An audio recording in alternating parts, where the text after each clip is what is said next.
Alam mo ba na ang lifespan pala ng Pilipino ay pinakamababa sa Southeast Asia?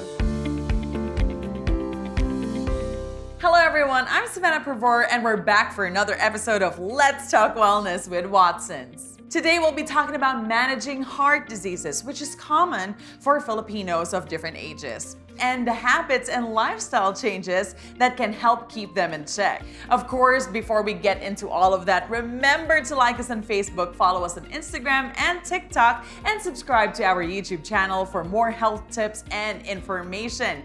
Just click the subscribe button to stay updated. Joining us today is a cardiologist and doctor of internal medicine. He's also a healthcare reform advocate and has received awards for his work in making relatable medical information more accessible through social media. Please welcome Dr. Tony Leachon. Welcome, Doc. So nice having you here again. Hello, Sam, and hello, everyone. Doc, before we get into the details of heart disease management, I just want to ask, ano nga ba ang kalagayan ng mga puso ng mga Pilipino ngayon? What I really mean is, what are the common heart conditions affecting our kababayans today? The top killer diseases of the country are actually cardiovascular. Ang ibig sabihin, related sa puso. And that's a coronary artery disease, or the other term is ischemic heart disease. And stroke due to hypertension. Coronary artery disease is blockage do sa coronary arteries, yung ugat na nagsusupply dun sa puso natin. At ang number one na cause niyan ay paninigarilyo, hindi magandang diet, hindi nakakapag-exercise, and weight gain, and of course, alcohol.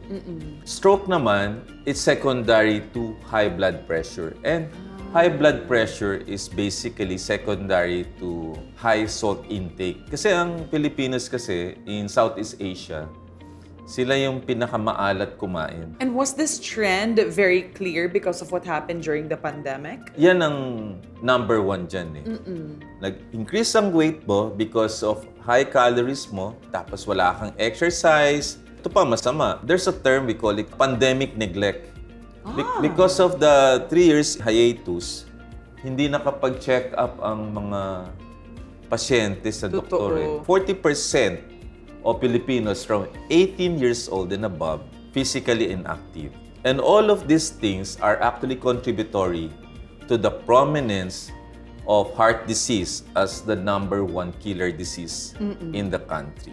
Pero Doc, can you tell us why it's essential to take heart disease seriously? This one is really very, very serious. Kasi, unang-una, ang hindi alam ng publiko, ito'y sakit na ngayon ng mga bata at saka ng mahirap or middle income. Kumpara before, na it's a disease ng elderly at saka ng mayaman. Now, why is it very disturbing? Because it will affect us physically. Yes. And our body will become weaker. Number two, emotionally, mental stress can actually play an important part in causing heart disease. That's very true. And the other thing is about financial. Coming from the pandemic, nagkaroon ng economic depression, and then dadagdag pa ang sakit, well, ang bigat niyan. And therefore, yung kalidad ng buhay mo, bababa. Na-research ko, alam mo ba, na ang lifespan pala ng Pilipino ay pinakamababa sa Southeast Asia. Yes, Doc. Ang lifespan ng Pilipino ay 72. On average, no? On the average, and then above 80 ang Singapore, Malaysia, Thailand. At yan ay related to one, ang ating smoking one of the highest in Southeast Asia. Number two, nagballoon yung bumigat sa atin, overweight and obesity. Number three, mura ang ating pagkain na unhealthy. Tapos, coupled with the fact na marami sa atin hindi nakakapag-exercise. Now, we need to realize on how to prolong our life beyond 72. So at least man lang ang target natin for the next 5 years, maging man lang mga 75, and the next 10 years, humaba ang buhay natin hanggang at least man lang 80. Grabe pala, no, Doc? It really affects so many facets in your life. And sometimes we tend not to even pay attention to any of those. But Doc, what about heart disease risk? Can you tell us who is more prone to have heart disease? Alam mo, they divided risk factors into unmodifiable. Yan ay edad. Number 2, genetics or family history. At ang number 3, gender. More predisposed ang male than female. Yun namang modifiable risk factors are the following. Tobacco, smoking, and lately, vaping. Kasi may nicotine pa rin siya. Because of technology, hindi rin gumagalaw ang tao. So, lack of exercise. And then, nag-gain ng weight. Yes. And then, alcohol, drinking is another problem. And then, in the era ng technology and all, nagkaroon ng mental stress ang mga tao. And then, of course, the lack of sleep. So, ang kailangan natin gawin is to reduce the modifiable risk factors. So now we know there's actually hope, kaya dyan papasok yung pagiging responsable natin for our own health and our own heart health. By the way, Doc, how do you diagnose heart disease? Well, to diagnose heart disease, ang kailangan natin is self-recognition. You need to understand kung anong klaseng chest pain. And ang medical term for that is angina.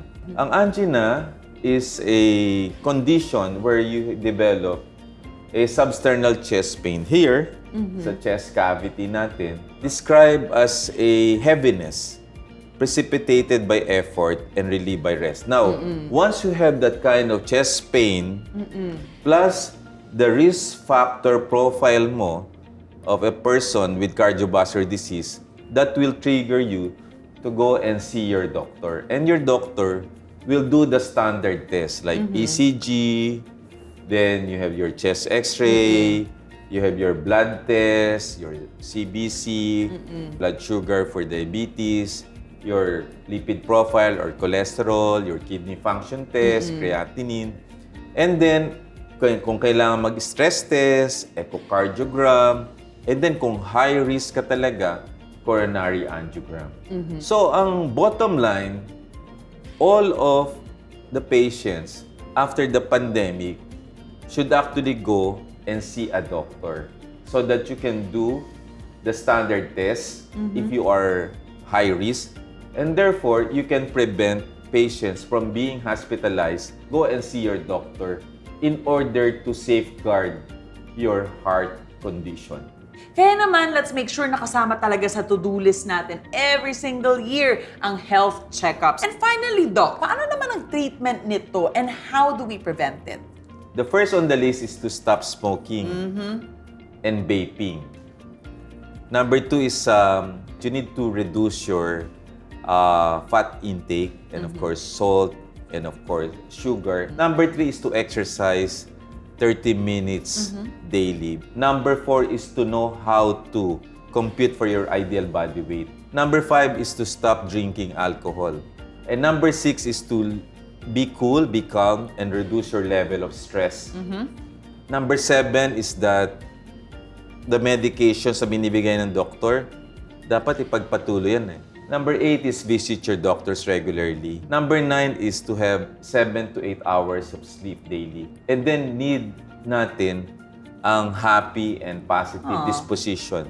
So, in summary, I have 3 main takeaways. One is the importance of educating ourselves. Self-recognition is important.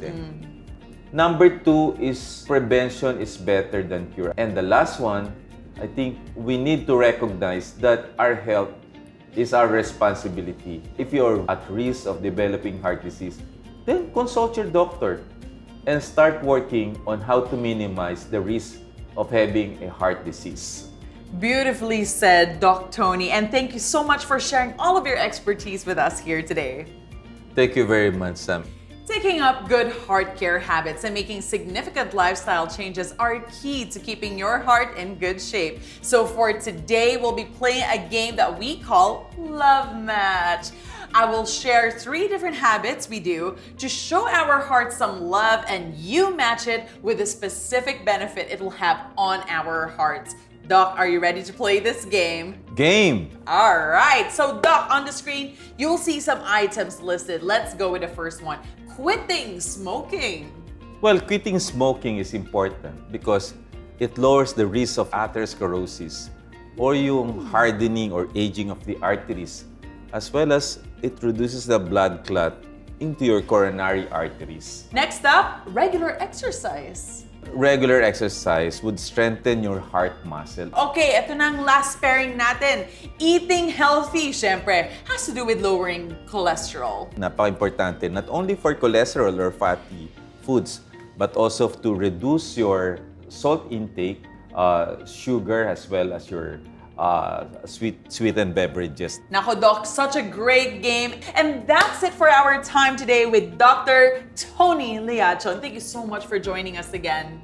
Thank you very much, Sam, and it has been a pleasure. And thank you for inviting me. You're welcome, Doc. At ang dami kong natutunan about taking care of my heart. And I do hope that you all found today's episode very enlightening and encouraging too.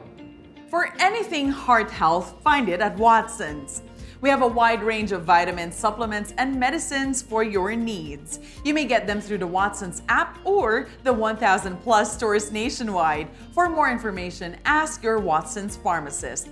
You can also get your maintenance medicines and wellness essentials delivered to you monthly through our Watson's Subscribe and Save program. This has been Savannah Purvor saying there are more ways to wellness at Watson's.